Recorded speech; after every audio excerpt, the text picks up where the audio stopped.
Hello everyone, this is another video on mole concept limiting reagent. Before this I have uploaded so many videos of mole concept. Playlist is in description box. तो limiting reagent क्या होता है? The reactant which gets consumed first limits the amount of product formed and is therefore called limiting reagent. मतलब कि जो जैसे कि example देख के समझेंगे लिमिटिंग रिएजेंट क्या होता है. Calculate the amount of CO2 that could be produced when first part करते हैं. When 1 mole of carbon is burned in air, तो सबसे पहले क्या करेंगे, रिएक्शन लिखेंगे. C+O2 gives CO2. As I told you before, इसका मतलब है 1 वॉल्यूम या फिर 1 mole of carbon, because it is already balanced equation. इसका 1 मोल इसके 1 मोल के साथ रिएक्ट कर रहा है और 1 मोल दे रहा है, बिकॉज यहाँ पे हर तीनों जगह पे जो कोफिशिएंट है वो 1 है.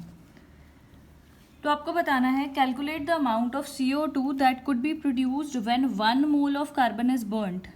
तो इसका 1 मोल बर्न हो रहा है तो कितना CO2 प्रोड्यूस होगा, 1 मोल CO2. ठीक है, 1 मोल है, ऑक्सीजन का लिखा नहीं, इज बर्न्ड इन एयर यानी कि सफिशिएंट है, तो 1 मोल CO2 बन रहा है. और अमाउंट निकालेंगे तो आपको पता है 1 मोल CO2 का अमाउंट कितना हो जाएगा, इसके मॉलिक्यूलर वेट जितना उसका वेट. ठीक है, मॉलिक्यूलर वेट जितना है उतना ही उसका मास आएगा. 12 + 2 × 16, तो ये आ जाएगा 44 ग्राम्स. यानी कि अमाउंट की बात करें तो 44 grams of CO2 is produced when 1 mole of carbon is burned. तो ये तो हो गया सिंपल. नेक्स्ट देखते हैं. C+O2 gives CO2. 1 mole carbon burned in 16 grams of O2.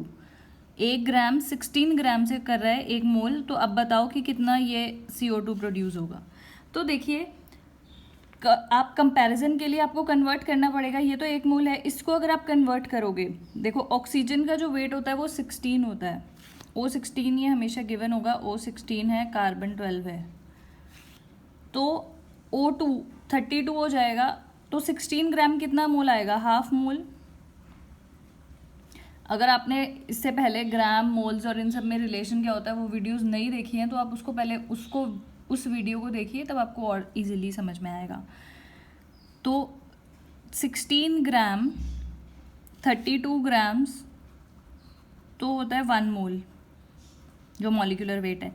16 grams कितना होगा, 1/32 × 16 यानी कि हाफ मोल. तो अब क्या है, इसका 1 मोल है लेकिन ये तो हाफ मोल है, तो ये ही क्या बन गया, ऑक्सीजन ही क्या हो गया, लिमिटिंग रिएजेंट.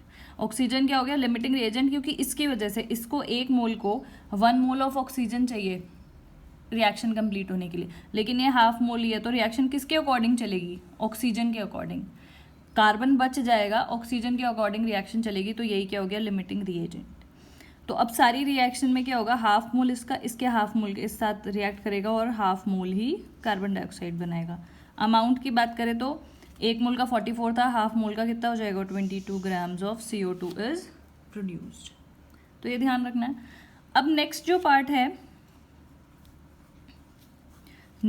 पार्ट है उसमें ये 2 मोल्स. अब यार 2, 10, 20, 30, 40 कुछ भी ले लो, अगर ये 16 ग्राम यानी कि हाफ मोल है तो it will limit the rate of reaction.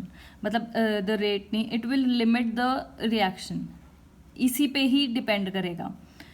ये 2 की जगह 3, 4, 5 कुछ भी हो, लेकिन ये तो हाफ मोल ही है ऑक्सीजन, तो यही क्या कर देगा, रिएक्शन को लिमिट कर देगा, यानी कि यही इसी पे ही डिपेंड करेगा. तो इसका हाफ मोल इसके हाफ मोल के साथ रिएक्ट करेगा और हाफ मोल कार्बन डाइऑक्साइड बना देगा, और जो बाकी है वो अनयूज्ड कार्बन बचेगा. जो 2 में से हाफ ही यूज हुआ है, तो अनयूज्ड कार्बन जो है वो 1.5 मोल बच जाएगा. तो ये कंसेप्ट है लिमिटिंग रिएजेंट का. The reagent which gets consumed first, जो सबसे पहले कंज्यूम हो जाता है, limits the amount of product formed. यानी कि लिमिटिंग रिएजेंट पे ही पूरे प्रोडक्ट की फॉर्मेशन डिपेंड करती है कि प्रोडक्ट कितना बनेगा. एक और क्वेश्चन करते हैं. 50 kg of N2 and 10 kg of hydrogen are mix to produce NH3. तो सबसे पहले तो एक रिएक्शन लिखते हैं जो कि बैलेंस्ड भी होनी चाहिए। हेबर्स प्रोसेस की रिएक्शन है ये। N2+3H2 gives 2NH3। ये कितना दिया है 50 kg और हाइड्रोजन आपका है 10 kg।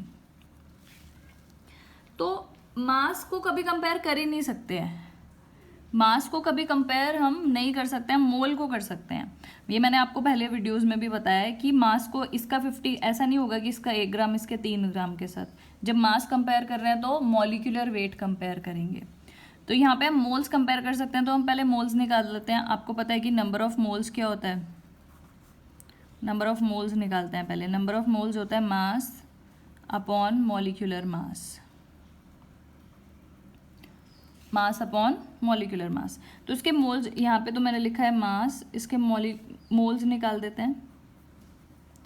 मोल्स क्या हो जाएगा मास, लेकिन वो किस में होता है ग्राम्स में, तो इसको मैं 10⁻³ लिख देती हूँ। और अपॉन मोलर मास, नाइट्रोजन का मोलर मास होता है 14 × 2 28, हाइड्रोजन का हो जाएगा 3 मतलब 2, एक हाइड्रोजन का 1 होता है तो 2। तो इसका मोल्स निकाल देते हैं, ये आ जाएंगे आपके 28, इससे डिवाइड करके इसके निकालते हैं 10 × ग्राम्स में लेंगे तो 10⁻³ से मैंने मल्टीप्लाई कर दिया, केजी में है अपॉन 2। ये इसके मोल्स आ गए, तो कैलकुलेट करके आपके पास आ जाएगा 1.78 × 10⁻³ और ये आ जाएगा 5 × 10⁻³। ये क्या आ गए मोल्स, ठीक है। अब क्या है, ये रेशो देखो, इसका 1 मोल इसके 3 मोल के साथ रिएक्ट करेगा। कोफिशिएंट्स की बहुत इंपॉर्टेंस होती है, बैलेंस केमिकल इक्वेशन नहीं है तो क्वेश्चन होगा ही नहीं। तो ये 1 मोल इसका इसके 3 मोल के साथ रिएक्ट कर रहा है। 1.78 कितने के साथ करेगा, 3 × 1.78 मल्टीप्लाई करोगे तो कितना आएगा 5.34, यानी कि 5.34 × 10⁻³ इतना मोल्स चाहिए। 1.78 मोल को 5.34 चाहिए, लेकिन यहाँ तो 5 मोल्स ही है, तो यानी कि हाइड्रोजन क्या हो जाएगा आपका लिमिटिंग रिएजेंट।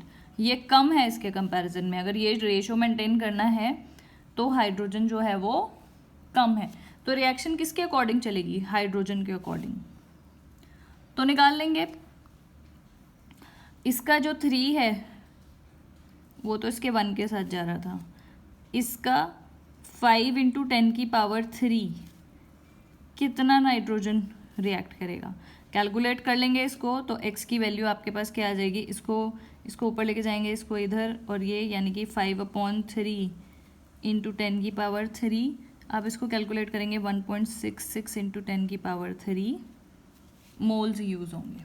समझ में आ रहा है कि लिमिटिंग रिएजेंट वो होता है जिसके ऊपर पूरी रिएक्शन डिपेंड हो जाती है, जिसके अमाउंट पे जो सबसे पहले ख़त्म होता है। अब 1.78 हमने मोल्स निकाल दिए, 1.78 के साथ रिएक्ट करके कितना, 1 के साथ 3 लग रहा था, 1.78 के साथ 1.78 × 3 यानी कि इतना लगेगा। तो 5.34 तो कम है 5 के, तो यानी कि रिएक्शन इसके अकॉर्डिंग चलानी पड़ेगी। तो हमने निकाला कि 5 3 के साथ तो 1 कर रहा था, 5 × 10⁻³ के साथ कितना करेगा x, निकाल दिया ये। तो आपको निकालना क्या है, identify the limiting reagent. Identify the limiting reagent वो हमने निकाल दिया, ये हो गया hydrogen is the limiting reagent here, ठीक है। लिमिटिंग रिएजेंट का आंसर आ गया हाइड्रोजन। और नेक्स्ट क्या निकालना है, calculate the amount of NH3, ठीक है। तो अब हमें पता चल गया कि इसके अकॉर्डिंग चल रही है। तो इतना नाइट्रोजन, अब देखो मैं दोबारा से लिख देती, मतलब ये इतना नाइट्रोजन जो है, इतने मोल्स नाइट्रोजन के यूज होंगे रिएक्शन में। नाइट्रोजन, एक नाइट्रोजन के साथ 2 मोल्स बन रहे थे, इसका कोफिशिएंट 1 है, 1 NH2 के साथ 3 NH3 बन रहा था। इतने के साथ कितना अमोनिया बनेगा, 2 से मल्टीप्लाई कर देंगे, 2 × 1.66 × 10⁻³ मोल्स NH3। और आपको पता है मोल्स को आप इजीली कन्वर्ट कर सकते हो मास में, तो उसको कैलकुलेट करेंगे तो आपका कितना आ जाएगा 3.33 × 10⁻³ 3.33 इंटू 10 की पावर 3 मोल्स NH3। ठीक है, इसको 2 इंटू 1.66 को मल्टीप्लाई करेंगे तो आपके पास क्या आ जाएगा, मोल्स। तो अब हम निकाल देते हैं मास। तो आपको पता है मास, इसी फॉर्मूले से मास निकाल देते हैं। नंबर ऑफ मोल्स अमोनिया के, नंबर ऑफ मोल्स कितने हैं, 2 इंटू 1.66 इंटू 10 की पावर 3, इतने अमोनिया के मोल्स हैं, इनटू उसका मॉलिक्यूलर मास, अमोनिया का मॉलिक्यूलर मास होता है 17, निकाल के भी देख लेते हैं, NH3, नाइट्रोजन 14, हाइड्रोजन 3, 17, इन दोनों को आप मल्टीप्लाई कर देंगे तो ये आपके पास कितना आ जाएगा, 56.61 इंटू 10 की पावर 3 ग्राम्स। तो ये आ गया नाइट्रोजन अमोनिया का मास। तो ये कंसेप्ट है लिमिटिंग रिएजेंट का। जैसे क्वेश्चंस करते हैं केमिकल इक्वेशन पे बेस्ड, बिल्कुल वही कंसेप्ट लगा रहे हैं, लेकिन ये ध्यान रखना है कि किसके अमाउंट के, किसके अकॉर्डिंग रिएक्शन चलेगी। सबसे पहले लिमिटिंग रिएजेंट फाइंड आउट करना है, फिर पहले वाले को भूल जाना है। अब 1.78 को भूल जाओ, इसी के अकॉर्डिंग चलेगी रिएक्शन। इसी के अकॉर्डिंग हमने क्या किया, अमोनिया का मास निकाला और मोल्स निकाले, और इसी के अकॉर्डिंग हमने नाइट्रोजन के मोल्स निकाले। That is it for this video. Thank you so much for watching.